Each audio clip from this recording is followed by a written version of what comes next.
Hello, today is May 1st of 2020, and this is my ongoing journal, blog journal to kind of record what's going on during the COVID-19 stuff.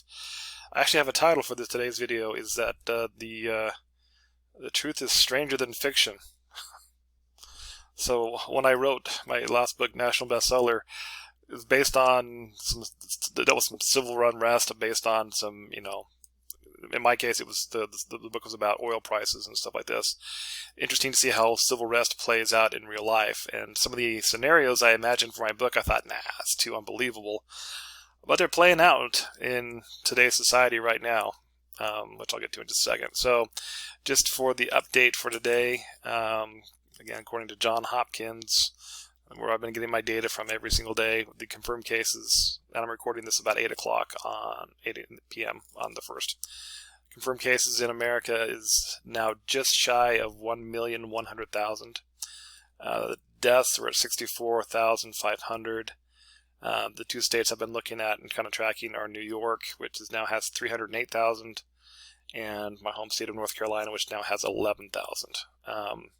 So that's the numbers are about steady. They've been averaging about 28,000 new cases in America a day, and that's kind of flattened out. North Carolina has been kind of continues to go up a little bit, but not severely. But the big news of today was in Raleigh. There was a bunch of protests that were going to be scheduled for today about the stay-at-home orders and stuff like this. And I just have to read a couple of things. This is from, there's one of the groups that participated today, and they call themselves the American Revolution 2.0. And they said they had planned 52 protests around the country. Okay. Anyways, apparently one of the leaders said, "It's a giant party. Let's get together. Let's have a good time. Let's celebrate America. This is unconstitutional," again referring to the stay-at-home orders, apparently. "It should have never happened, and it should never happen again." Okay, well, that's one approach.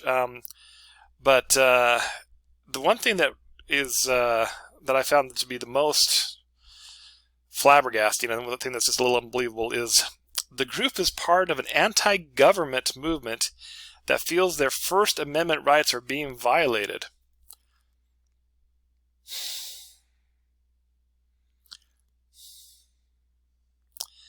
It's an anti-government. Okay, the government established the Constitution. Are you anti-current government?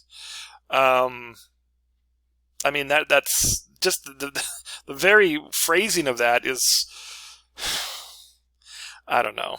But just the fact that people are walking in Raleigh downtown with guns, by the way, and you can carry guns as long as you have a permit. They just can't go on the official Capitol grounds, but they can protest. I mean, they can hold their guns if they are licensed to do so. That's the law. Okay.